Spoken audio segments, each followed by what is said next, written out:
Dear Christoph, I've been thinking about your story about the prince. Christoph, I don't think the prince is afraid of Beethoven. I believe he is showing him respect. In Vienna, everyone loves music so much that even a prince will tread carefully around a composer. Have you ever noticed how much music there is in your city? I remember the last time I was there, you were still quite small. I went for a walk one morning. In fact, it was that morning I decided I would someday make my living there.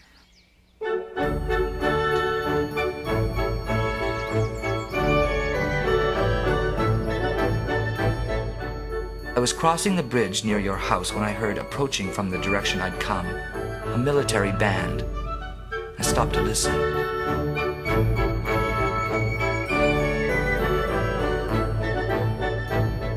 When they had passed by, I continued across the bridge to find an organ grinder had stopped to listen too.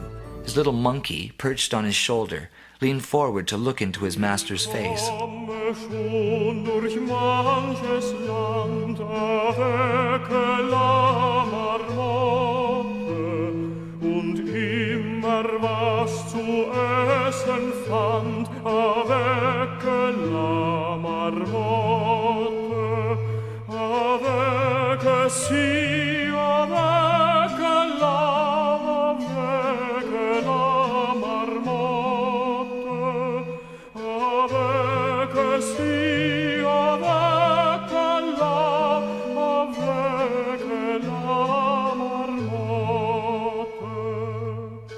And there was more to hear that morning near the bridge.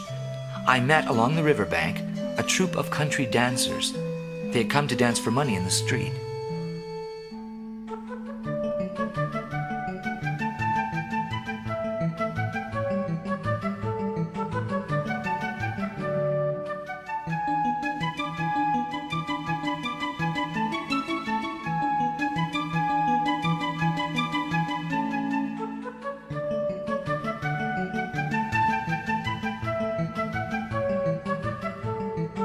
Farther on, I passed under a window and heard a little song come drifting out.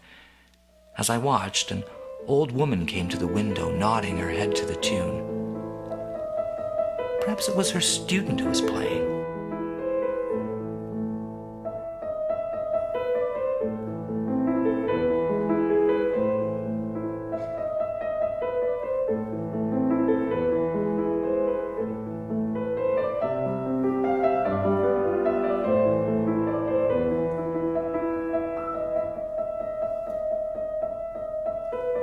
And I remember a little square. I cannot tell you where it was, but I recall the sight of a small girl chasing pigeons.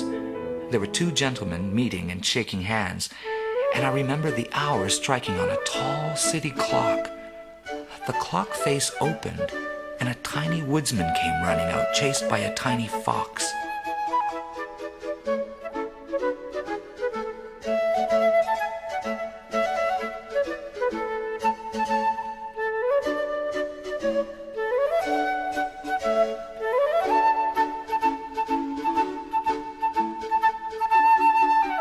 Tomorrow I am going with friends to Bonn, the city where Beethoven was born. I know I will find something to tell you about.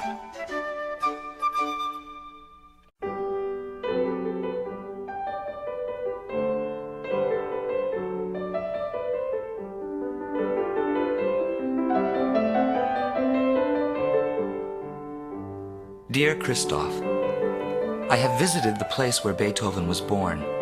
It seems that the family is well remembered there. They say that the grandfather was a musician, in charge of all the music at the palace here, and Mr. Beethoven's father was a musician too. But Christoph, Mr. Beethoven was not a happy child. People who lived nearby remember hearing music coming from the attic late at night. Beethoven's father was an unhappy man who took to drink. Sometimes at night he would come home long after dark and get his little boy out of bed. He would make him practice his piano until dawn.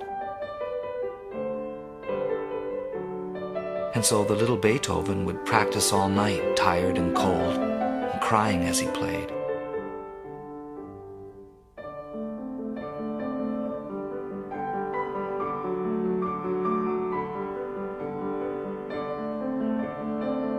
Finally, as the sun came up, Beethoven would go to bed to the sound of morning bells.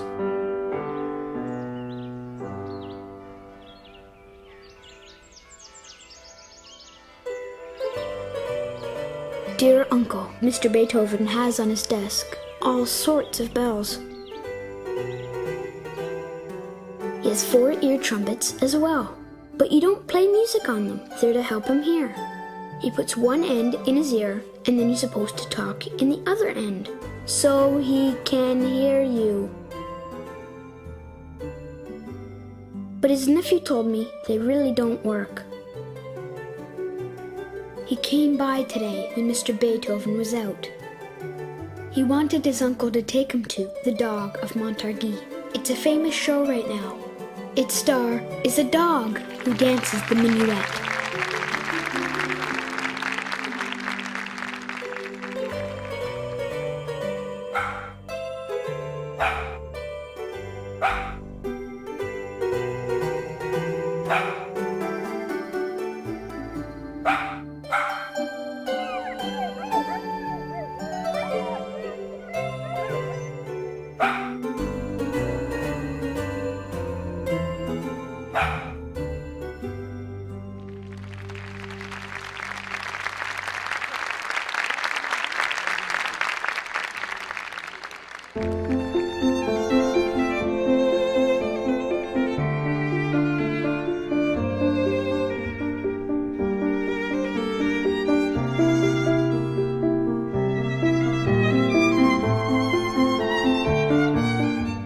Dear Christoph, how much happier you sound. And I think I have some news that you might like to hear. I spoke today with a man who said Mr. Beethoven sometimes moves as often as 3 times a year. He has a restless nature. So perhaps before too long you will have your wish and quieter people living up the stairs. But in the meantime, tell me, is it true, as I also heard, that Mr. Beethoven has 3 pianos in his room? Dear Uncle, no, it is not true that Mr. Beethoven has 3 pianos. He has 4, and you should see them. To begin with, his pianos have no legs. He takes the legs off to move them, and also so he can play them when he is sitting on the floor. That way, he can feel his playing through the floor. But it's surprising his pianos can be played at all. Inside, many of the strings are broken and curled up. They look like a bird's nest made of wire. And the pianos are stained black inside from the times he's knocked the inkwell with his sleeve.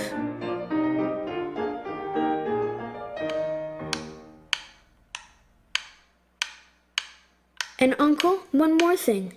The man who made the ear trumpets made Mr. Beethoven a metronome.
Dear Uncle, spring has come and gone, and now it is summer.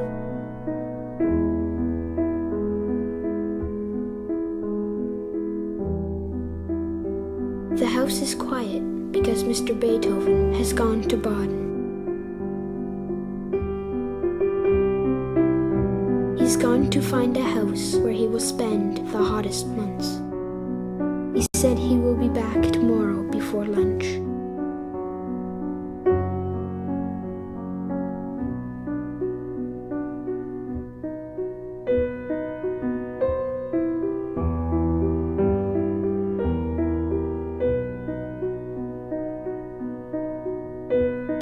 As I write you, it is evening, but of course I cannot sleep.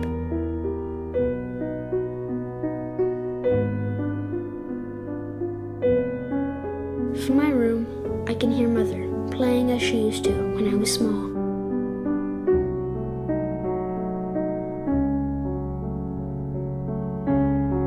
I have been lying here thinking about something Mr. Schindler said.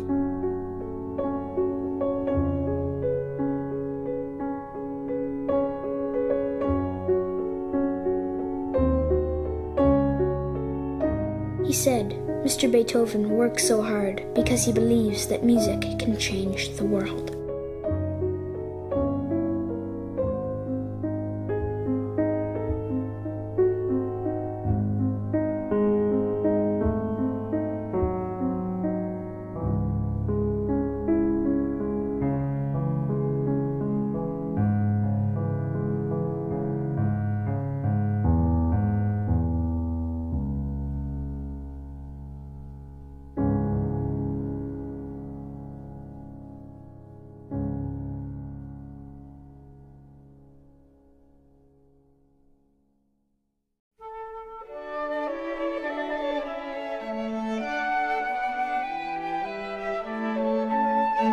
Dear Uncle, do you wonder where Mr. Beethoven goes in the afternoons? Well, now I know, and I will tell you the story. I'll start at the beginning. Mother sometimes says that instead of just staying on the front steps, it would be nice if I'd spend some time inside. I used to believe she meant it until this morning.